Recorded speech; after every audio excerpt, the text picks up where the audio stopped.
In his arms, never neglected, no.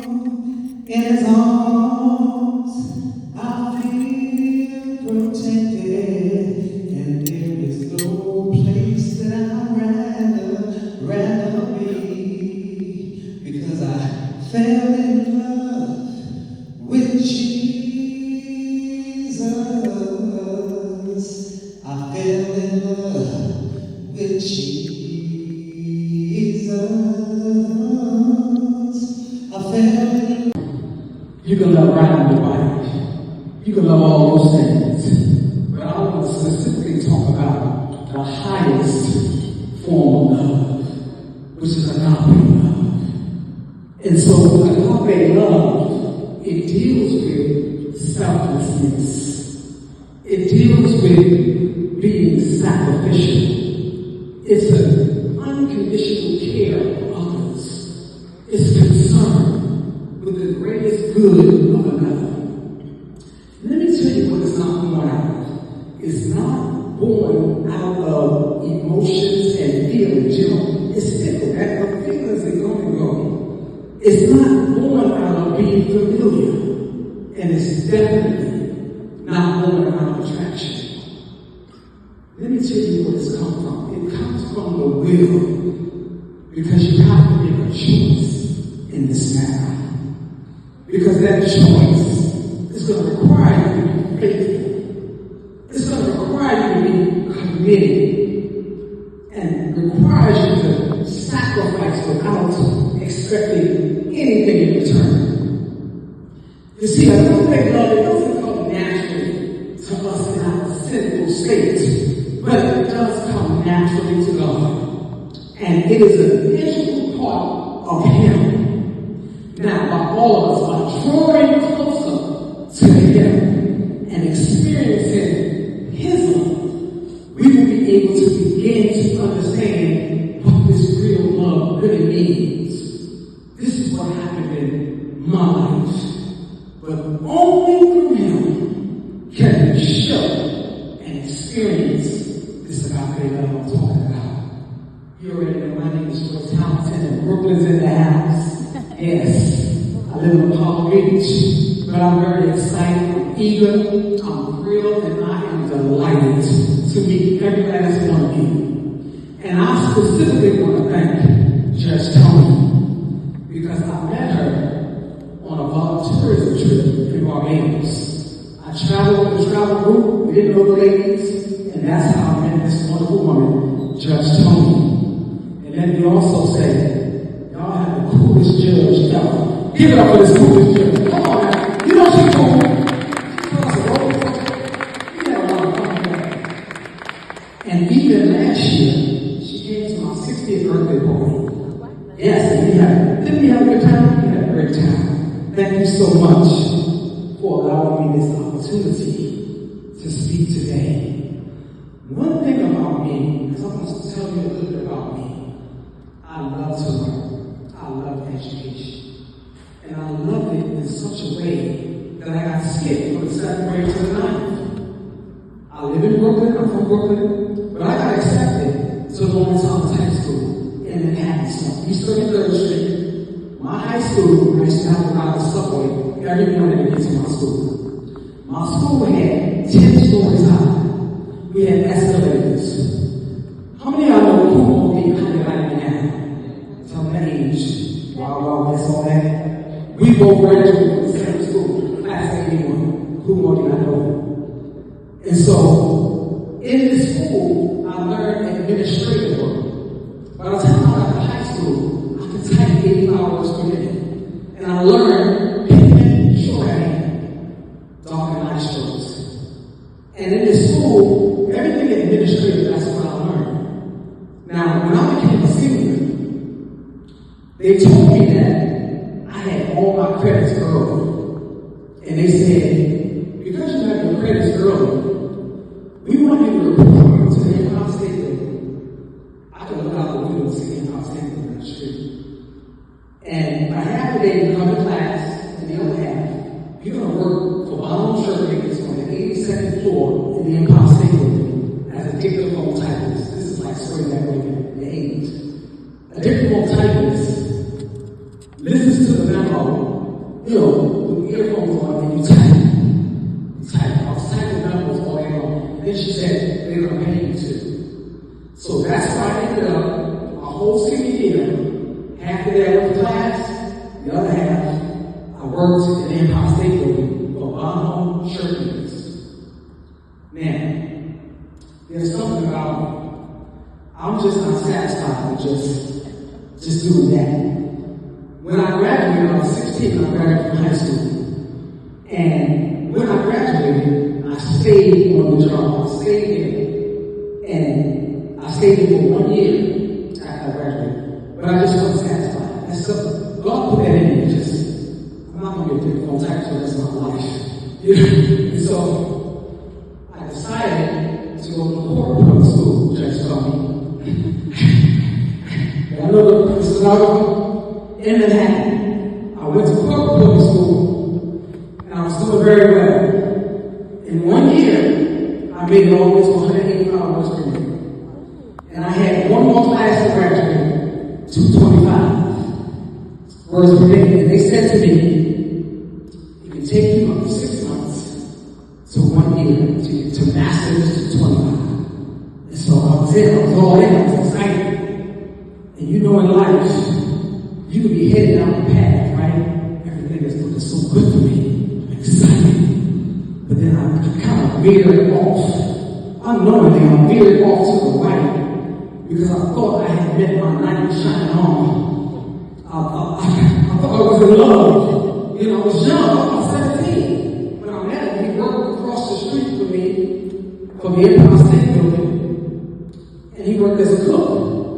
And this man spoiled me. I had my own money, but he always spent money on me, always took me out of kindness and everything. At least I thought. And so, here I am. I'm still trying to finish this corporate boy, but I'm a little distracted because I'm in this relationship. And I can't see straight. And I'm 17. By the time I'm 18, because I was like related, we had moved together, we were shacking up. I wasn't married. We moved together. Everything still was going okay. But then I got pregnant. And I had my daughter, which was great. Right after that, he started getting violent with me. There were times when I would be with him, I would walk with my head down.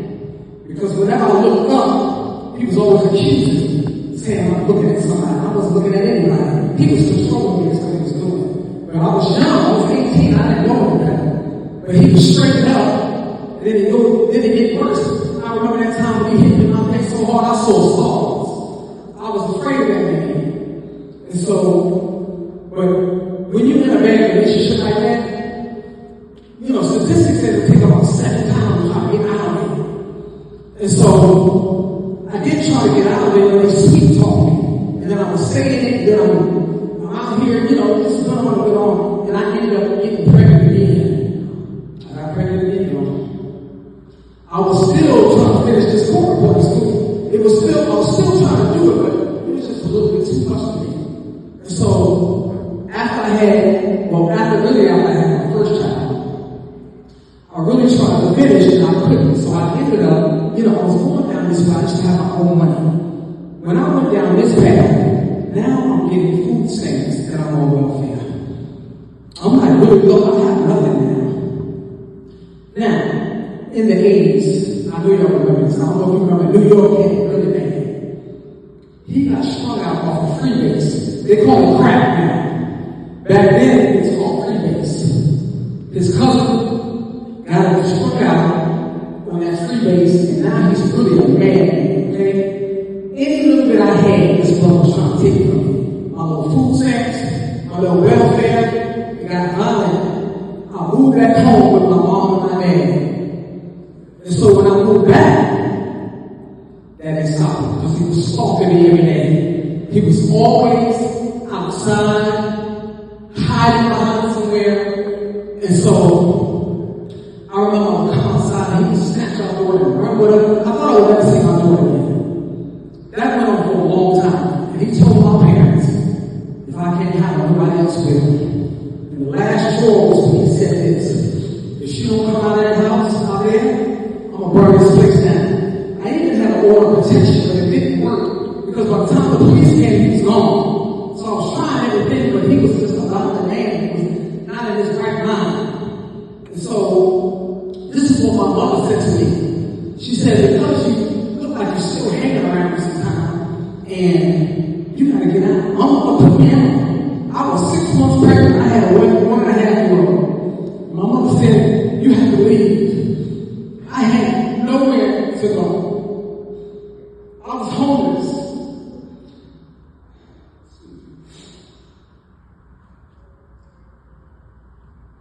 And I can remember going down to that welfare office and I sat there all day, crying, just like, every time I talk about this, it just comes out.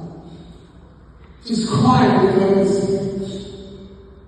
I had nowhere to go. And so by the end of the day, so in New York, they didn't have homeless shelters. They would move you from hotel to hotel to hotel. So that's what they did with me. Thank you. They moved me. I was moving for a whole year, hotel. By the time I was ready to give birth, I'm from Brooklyn. Coney Island was in Brooklyn. So that's why I had my daughter in Coney Island Hospital. So, oh Jesus, help me.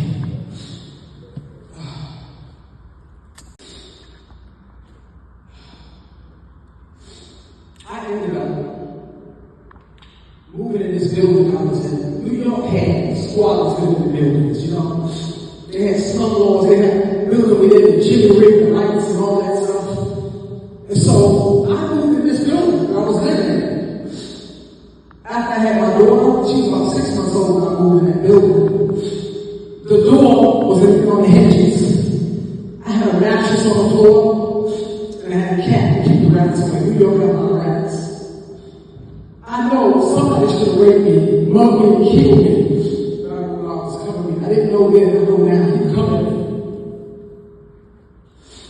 So I'm in this building with my daughter. She's 6 months old, and a year and a half, and I'm living in there. But something on this inside of me, I said, I don't know how I got here, because I was so poor, I didn't have nothing. I had absolutely nothing. I said, I don't know how I got here, but I don't want to stay here. Then I said, I don't want to even live with anybody on my own. Because you get the mercy of people, they can just throw you out. But on my own. Right after I said that, I heard a still small voice on the inside of me. Out of nowhere, this was it said, go in the military. Just, I'm telling you, out of nowhere. I didn't know nothing about the military. And I said, I'm going to go there and ask, I'm going to these branches of service. Whoever let me answer first, that's where I'm going. And the Army answered the call. The Army recruiter said to me, I took my test, I passed it. He said, you're going to find a guardian, watch your children. I pleaded with my mother and I said, can you please watch the children and have a better life? And my mother said, I help you because you're doing something positive in your life. But there was one thing I need to do. The recruiter was showing, I haven't done this in a while, but the recruiter was showing us face to move, so that face, right face, about face, teaching us how to watch a little bit. I used to have my general orders. When I was sitting down here, I was getting like this, and I was feeling proud of it. We're going to do something great, not just for me, but for my children. And so I said, I got to get down to that welfare office. And I walked, look, when I got down to the welfare office, I was kind of marching. Y'all can hear me, right? I marched in that office. I walked in there. And I said to the lady, I said, I will no longer need your services because I'm about to be a soldier in the United States Army. And I did an about face and I walked by there and I never looked back. I never looked back. But still, as I served the military, there was something on me that I kept track of, knowing then I didn't have too much children. So now, I'm a single parent with 4 children in the Army.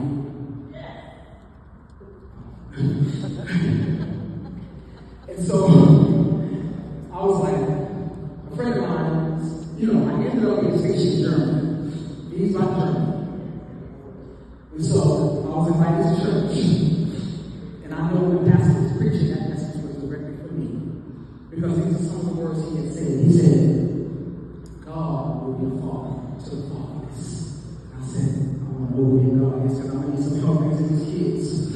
Then he said, Jesus loves you despite all your flaws, all your mistakes. He loves you. And I said, I didn't even know who he said that love me like that. And I ran down to the altar. I ran. I laid prostrate down there for hours.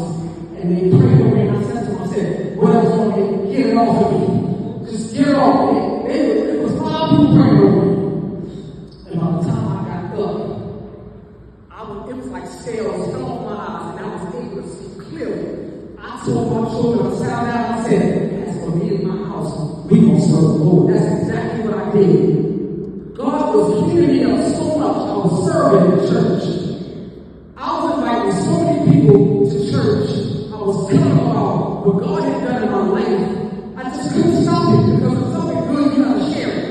And so, when I looked at the congregation, all the people I had invited to church, I used to pick people up. I was always talking about this is who I was, this is what God did in my life. If he can do it for me, he can do it for you. And so I looked out there and it was like all people I invited the same. And they lives were changing. And they said, you know who you are? I know all that. And so many people, missionary evangelists. And they said, my pastor said, you're an evangelist. And I said, I know, you're the problem I knew. Because anywhere I go, it just oozes out of me. Because if I see someone, if you are in an ocean, with your arm up and you're drowning, and I'm supposed to just keep walking by you, like I don't even see you. No, you're going to save me because you didn't save me. And so, I want to show you fast forward. When I got home, I cleaned out all that alcohol, got rid of my chain, my top wardrobe. And I decided to saw that foundation was laying. But let me share with you what the love of Jesus has done for me. How he took me from the pit, out of the pit. And guess where I'm at right now? I'm in the palace. God did it for me. I got to let y'all know. I'm writing on Jesus, not on me, not me, I'm looking at myself. I'm talking about the Father, what he did to me. I fully retired from the Army in December 2007, having served for 22 years. I deployed to Iraq in 2003, and I missed my youngest daughter's entire program, and I almost missed her graduation. I never received child support not one day in my life. I never had enough money. When I was in the Army, the entire 22 years, I was rolling Peter Big Ball. I'm talking about 22 years. Some of y'all ain't going home up. And you start complaining about what you're going through. I put 2 daughters through college. They repossessed my car right in front of my soldiers. I filed for bankruptcy. When I retired, I didn't qualify to buy a house because my credit score was 450. But because of the rain God gave me, this is my last conversation before I was in Kentucky. I went and got my real estate license. And before I was working part-time, like half, because they need a long time to get out. I had 4 or 6 months to get out. That time was overlapping. In 1 year, I sold 14 houses. And I paid all my debt off. Thank you. This was, let me share this. This was one more opportunity that opened up for me. Because I retired December 2007. You know what happened in December 2008. Stock market crash, housing market crash. But when Joyce was on the backside of the mountain suffering for those 22 years, God said, look, you've been faithful over a few. I'm going to make you over much. That's what he said to me. And so, normally when you get out of the Army, if you get a federal job, you don't swing like a top. You got to be a GS4, 6, you got to bomb. This is what he did for me. This was the only job that really does for me.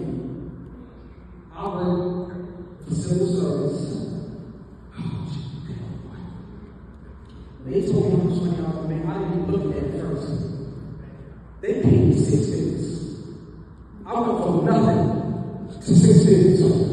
Working for the United States Army Wounded Warrior Program. Not the Wounded Warrior Project. That's a non-profit. The Army, every branch of service has. And I was an advocate for seriously injured soldiers to go back and run. They got lost limbs. Everything they got, stay serious.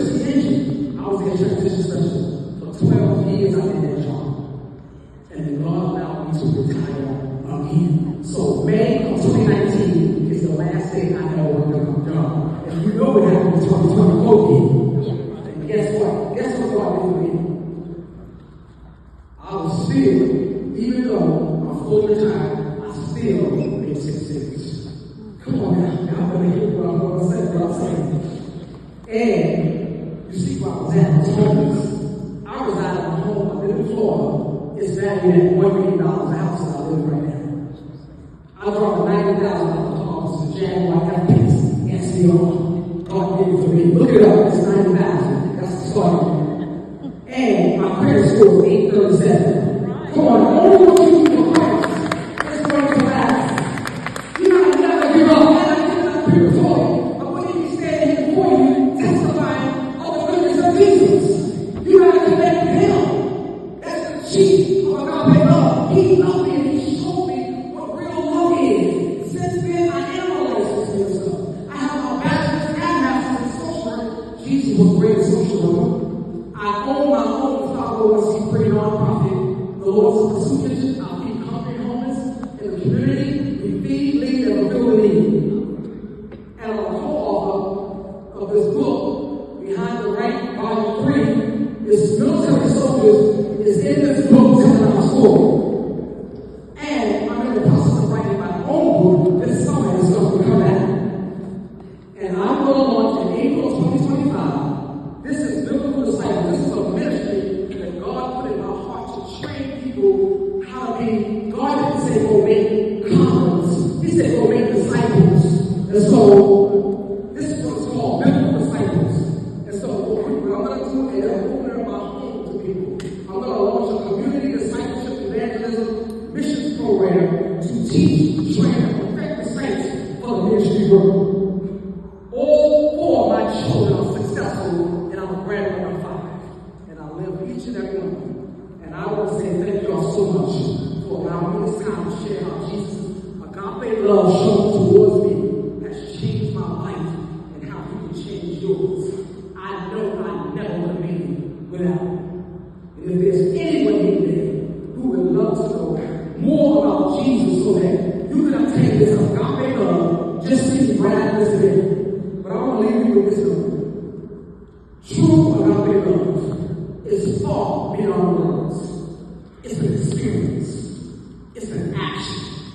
It's a relentless pursuit of the broken, the unfinished, and the in progress. Thank you so much.